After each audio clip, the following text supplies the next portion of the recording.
చేతగాని సీఎం వెంటనే అమలు చేయాలని చేతగాని సీఎం వెంటనే అమలు చేయాలని చేతగాని సీఎం వెంటనే. ఈ రోజుకి ఈనాటికి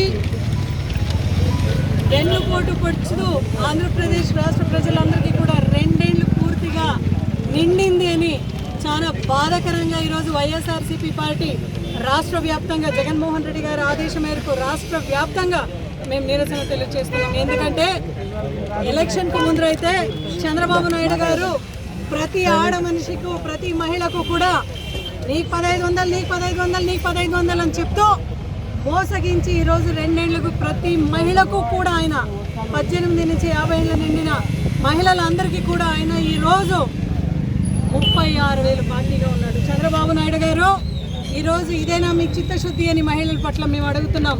అవునా కదమ్మా? అదే అడుగుతున్నాం. అదేవిధంగా నిరుద్యోగ భృతి అని చెప్పి నెలకు 3,000 ఇస్తానని చెప్పినారు. 2 ఏళ్ళు పూర్తి అయింది. అంటే ప్రతి యువతకు కూడా మీరు 72 ఏళ్ళు బాకీగా ఉన్నారు. అవునా కదా చెప్పండి. అలా చంద్రబాబు నాయుడు గారు మీ అభివృద్ధి ఎక్కడ పోయిందండి? పవన్ కళ్యాణ్ గారు యూత్ అందరిని వెనకేసుకొని వచ్చి ఆ రోజు మీరు హామీ ఇచ్చారు కదా, ఎక్కడికి పోయింది మీ హామీ అని మేము అడుగుతున్నాం. అదేవిధంగా బీసీలందరినీ కూడా, ఎందుకంటే ఈ యొక్క రాష్ట్రంలో 60% బీసీలు ఉంటారు.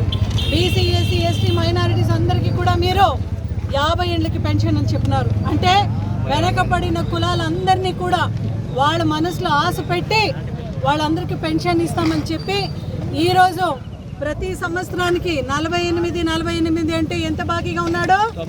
96,000 బీసీలకు బాకీగా ఉన్నారు. అంటే జగన్మోహన్ రెడ్డి గారు the best caste, the better caste అని చూసిన ఆ కులాలందరినీ కూడా ఈరోజు కేవలం ఒక్క బీసీ వాళ్ళకి, బీసీ, ఎస్సీ, ఎస్టీ, మైనారిటీస్కు అది ఏదో మీరు టైలరింగ్ కుట్ల మిషన్ ఇస్తామని చెప్పి దాంట్లోనూ స్కామ్ చేసి బీసీ శాఖ మంత్రిగా ఫెయిల్యూర్ సవితమ్మ అని ఈనాడు పేపర్లు మీరు వేయించుకున్న ఘనత మీది కాదా అని ఈరోజు అడుగుతున్నాను.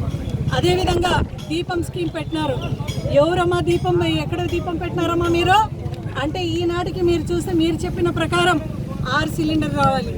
ఎవరో వాళ్ళకో వీళ్ళకో అక్కడ ఇక్కడ మీరు 1-2 సిలిండర్ ఇచ్చేసి పూర్తి అభివృద్ధి చేశామని చెప్పి ఇదే అనంతపురం జిల్లాలో మీరు వెళ్ళి ఇక్కడే మీరు విజయోత్సవం చేసుకున్నారు కదా, మీకు నిజంగా సిగ్గు ఉందా లేదా అని ప్రజల తరపున మేము ఈరోజు అడుగుతున్నాం. ఇంకా రైతుల పరిస్థితి ఎట్లుంది అంటే చాలా అన్యాయంగా ఉంది రైతుల పరిస్థితి. ఆ రోజు సెంట్రల్ గవర్నమెంట్ నుంచి ఏం డబ్బు ఇస్తామో దానికి ఎక్కువగా ఇస్తామని చెప్పినారు కదా, అయితే అదనంగా ఏం తెచ్చినారు మీరు? 7,000 + 7,000 14,000 ఇచ్చి తూతు మంత్రంగా, అది ఫస్ట్ సంవత్సరం మీరేం చేశారు? ఎక్కొట్టేశారు. అదైన తర్వాత ఈరోజు కేవలం మీరు ఇంతతోనే సర్ది పెట్టుకోండి అని చెప్తున్నారు కదా రైతులకు. ఎక్కడ కూడా మార్కెట్ ఇంటర్వెన్షన్ లేదు, మీరు కొనుగోలు చేయడం లేదు. దళారు వ్యవస్థ అయితే అట్టహాసంగా జరుగుతూ ఉంది. మళ్ళీ ఈరోజు ఎక్కడ కూడా ఇన్పుట్ సబ్సిడీ లేదు. అదేవిధంగా మీరు వాటర్ రిసోర్సెస్ చూస్తే పోయి తెలంగాణలో రాయలసీమ లిఫ్ట్ ఇరిగేషన్ ప్రాజెక్ట్ని తాకట్టు పెట్టిన ఘనత మీది కాదని అడుగుతున్నాం.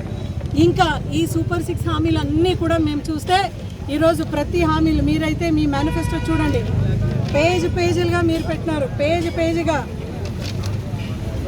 పేజీలుగా మీరు చెప్పినారు. తల్లికి వందనం అన్నారు. ఎక్కడ ఇచ్చినారండి మీరు?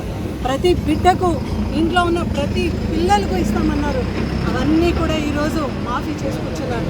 ఇంకా అమరావతికి అయితే ప్రతి మంగళవారం అయితే మీరు అప్పుల వారంగా మార్చుకొని అక్కడికి డబ్బు తీసుకొని వచ్చి మళ్ళా పార్లమెంట్నే 5,000 స్క్వేర్ ఫీట్ కట్టినారు.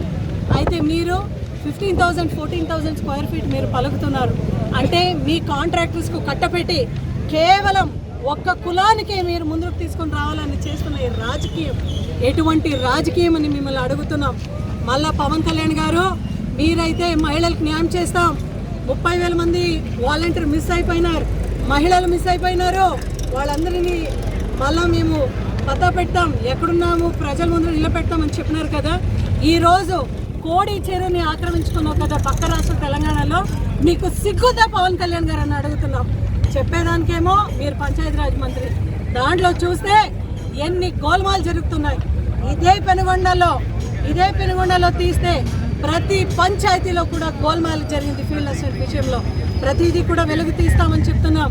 ప్రతి మంత్రికి కూడా చెప్తున్నాం, మీరు ఏదైతే మోసపూరితమైన హామీ ఇచ్చి ఈరోజు గద్దెలో కూర్చున్నారో చంద్రబాబు నాయుడు గారు, ప్రజలే మిమ్మల్ని చీకొట్టి మళ్ళా దింపే ఒక పరిస్థితి మీరు హీనామానంగా జగన్మోహన్ రెడ్డి గారు ఏదైతే 175 అని చెప్పినారో ఈసారి 2029లో డెఫినెట్గా అది ఆ ఒక కళ సాకారం ఖచ్చితంగా ప్రజలు చేస్తారు. మెగా టీఎస్సీ అన్నారు, దగా టీఎస్సీగా చేశారా? సిగ్గు లేదా మీకు? మెరిట్లో ఉండే పిల్లలందరినీ కూడా పక్కన పెట్టి కేవలం టీడీపీ కార్యకర్తలకు ఈరోజు మీరు టీచర్స్ పోస్ట్ కట్టబెడుతున్నారంటే ఎందుకు మీ ప్రజాస్వామ్యం అని మేము ప్రశ్నిస్తున్నాం. డబుల్ ఇంజిన్ సర్కార్గా ఉన్నారు, సెంట్రల్లో మీరే ఉన్నారు, ఇక్కడ కూడా మీరే ఉన్నారు. అయినా కూడా పెట్రోల్ డీజిల్ ధరలు గగనకెక్కినాయి. అంటే ఏదైతే ఆ 11 రూపాయలు 10 రూపాయలు ఎక్కువగా తీసుకుంటున్నారో ఏం చేస్తున్నారండి మీరు? సంక్షేమ పథకాలు ఇవ్వడం లేదు, అభివృద్ధి చేయడం లేదు, రోడ్ చేయడం లేదు. ప్రతి కులానికి కూడా కార్మిక, కర్షక, మహిళ, యువత, రైతు ప్రతి ఒక్కరికి కూడా అన్యాయం చేసిన ప్రభుత్వం కూటమి ప్రభుత్వం. కూటమి ప్రభుత్వం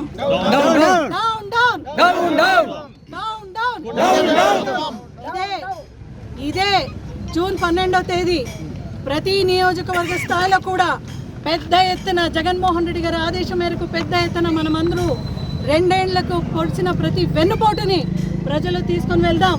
అందరికీ కూడా దీని గురించి కూలంకుషంగా చెప్తాం. జగన్మోహన్ రెడ్డి గారి ప్రభుత్వానికి అదేవిధంగా చంద్రబాబు నాయుడు గారి ప్రభుత్వానికి ఉన్న తేడా ప్రతి ప్రజల్లో ఇప్పుడే కూడా ఇమిడిపోయింది. ప్రతి ఒక్కరికి తెలుపుతామని చెప్తూ ఈ మేనిఫెస్టో ఏదైతే వాళ్ళ ప్రజలకు ఇచ్చినారో ఇది మోసపూరితమైన మేనిఫెస్టో అని చెప్తూ దీన్ని దహనం చేస్తూ నిరసన తెలియజేస్తున్నామని చెప్తూ జై జగన్, జోహార్ వైఎస్ఆర్, ఉస్మానియా నాయకత్వం, సీఎం పవన్ కళ్యాణ్, కూటమి, సవిత